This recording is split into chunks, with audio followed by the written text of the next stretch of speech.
मुंबईत झालेल्या मराठी विजय मेळाव्यामध्ये उद्धव ठाकरे आणि राज ठाकरे 20 वर्षांनंतर एकत्र आले। त्यामुळे राजकीय वर्तुळामध्ये चर्चांना उधाण आलेलं आहे।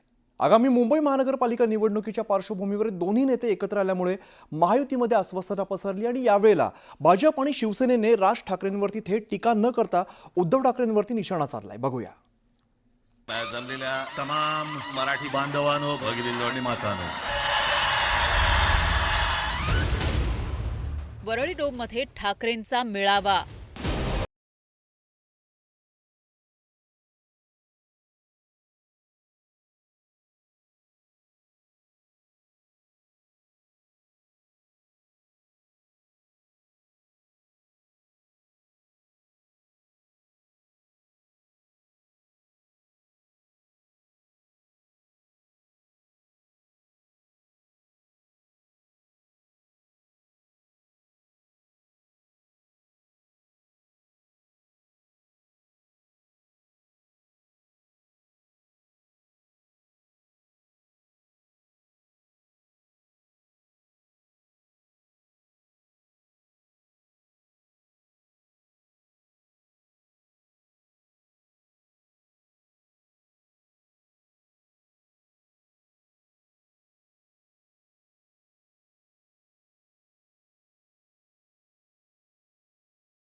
राज ठाकरे यांना दुखावणं टाळलंय।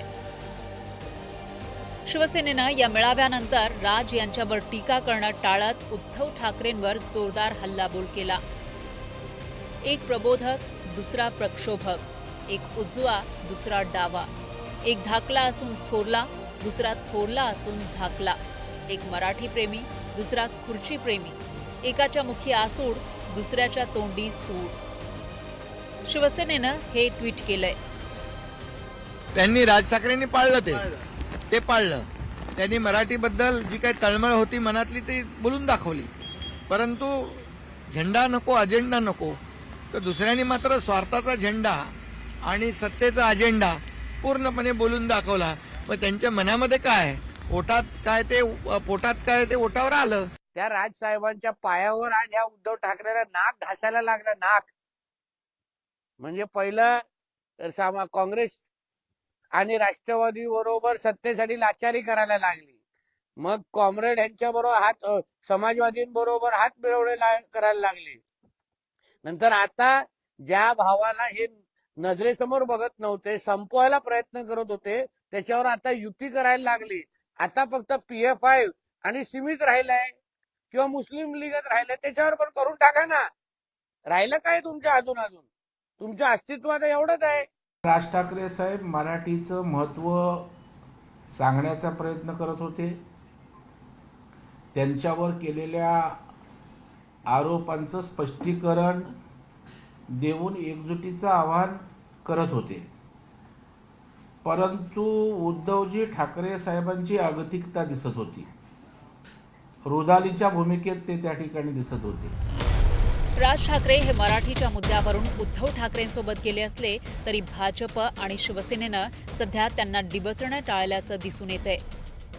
दुसरीकडे राज ठाकरे यांनीही आपल्या भाषणात सत्ताधाऱ्यांवर थेट टीका टाळली होती। विजय मेळाव्याच्या आदल्या दिवशी उपमुख्यमंत्री एकनाथ शिंदेंनी पुण्यात एका कार्यक्रमात जय गुजरात असा नारा दिल्यानं वाद पेटला होता। यावर राज यांनी कोणतंही भाष्य केलं नाही, पण उद्धव ठाकरेंनी काही शिंदेंना सोडलं नाही।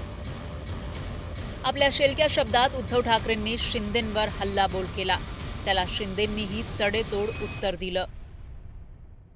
राजकारणातले व्यापारी आहेत, वापरा आणि फेका। तो एक गद्दार काल एक बोललाय, जय गुजरात।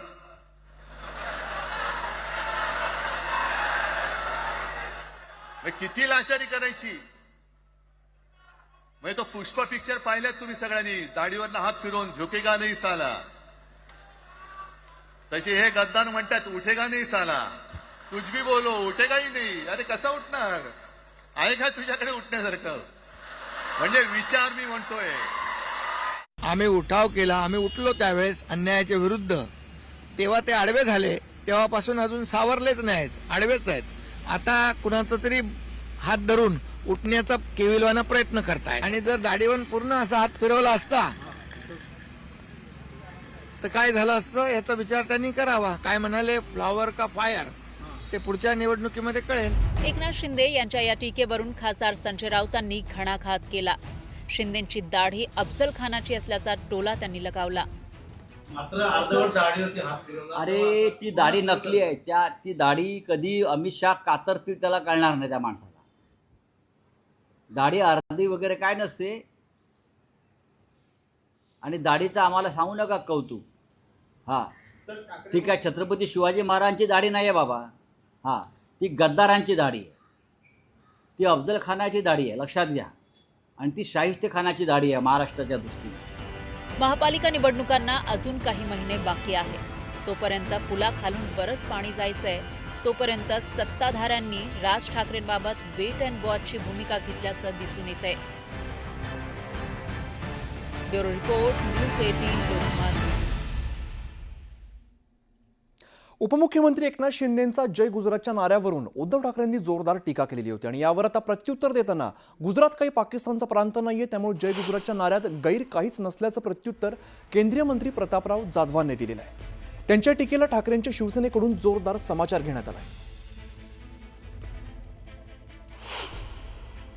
गुजरात काही हा पाकिस्तानचा प्रांत नाहीये. गुजरात हा सुद्धा आमच्या भारतातलाच, आमच्या शेजारी असणारा, आणि विशेष म्हणजे संयुक्त महाराष्ट्र ज्यावेळेस होता पूर्वीचा, त्यामुळे गुजरात महाराष्ट्र आपण एकमध्ये होतो. मुंबई त्यांची पण सुद्धा राजधानी होती आणि मुंबईमध्ये सुद्धा मोठ्या प्रमाणात गुजराती लोक राहतात.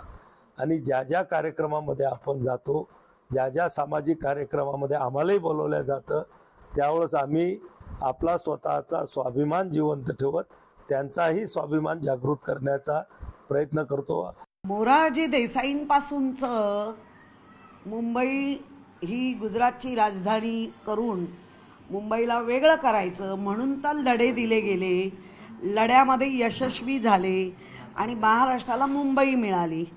ही तेव्हापासूनची जी स्वप्न आहेत ती आता या बाडग्यांच्या रूपाने ती स्वप्न पूर्ण करण्याचा डाव हे ते खेळत आहेत.